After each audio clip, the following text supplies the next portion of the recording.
નમસ્કાર. હેલ્ધી રીતે વજન ઘટાડવા માટે કોઈ ચોક્કસ પ્લાન શોધી રહ્યા છો? તો બસ તમે એકદમ સાચી જગ્યાએ છો. ચાલો આપણે આ 30 દિવસના પ્લાનને બરાબર સમજીએ. તો એક મહિનામાં 5 કિલો વજન ઓછું કરવું, આ સાંભળવામાં મોટો ગોલ લાગે છે નહીં? પણ શું આ ખરેખર શક્ય છે? તો જવાબ છે હા, બિલકુલ શક્ય છે.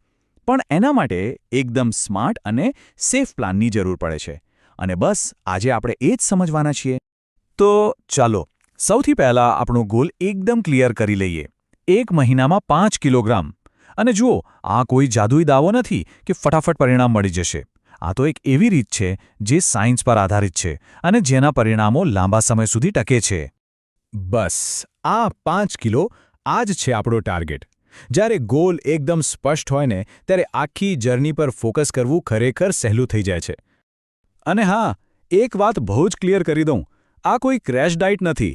અહીં આપણે કોઈ અનસેફ ડાયટિંગની વાત બિલકુલ નથી કરી રહ્યા. આનો અસલી હેતુ તો એવી હેલ્ધી આદતો પાડવાનો છે જે લાઈફ ટાઈમ આપણી સાથે રહે.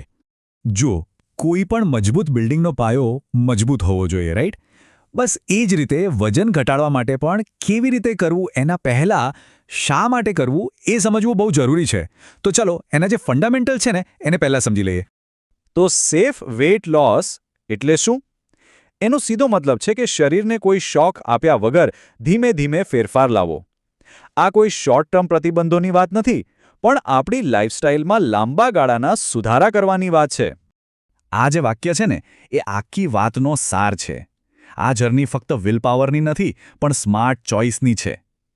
એકવાર આપણે સમજી જઈએ કે આપણી બોડીને ખરેખર શું જોઈએ છે, પછી સાચા નિર્ણયો લેવાનું ઓટોમેટિકલી સહેલું થઈ જાય છે. ઓકે, તો હવે આપણે સીધા આ પ્લાનના હાર્ટ પર આવી જઈએ છીએ. આવનારા 30 દિવસ માટેનો જે એક્શન પ્લાન છે એના 4 મેઇન સ્ટેપ્સ કયા છે, ચાલો જોઈએ. તો બસ આ 4 પિલર્સ છે જેના પર આપણો આખો પ્લાન ટકેલો છે. પહેલું પ્રોટીન, બીજું કાર્બ્સ, ત્રીજું પાણી અને ચોથું આપણી ખાવાની રીત. ચાલો હવે આ દરેકને થોડું ડિટેલમાં સમજીએ. સ્ટેપ નંબર 1, પ્રોટીનને પ્રાયોરિટી આપો. કેમ? કારણ કે પ્રોટીન પચવામાં વાર લગાડે છે, જેનાથી આપણું પેટ લાંબા સમય સુધી ભરેલું રહે છે અને પરિણામે આપણે ખોટી ભૂખથી બચી જઈએ છીએ અને ઓવરઇટિંગ ઘટી જાય છે. એટલે કોશિશ કરો કે દરેક મીલમાં ઈંડા, પનીર, દાળ જેવું કંઈક પ્રોટીનવાળું હોય. હવે આવે છે સ્ટેપ નંબર 2 અને આ કાર્બ્સ વિશે છે.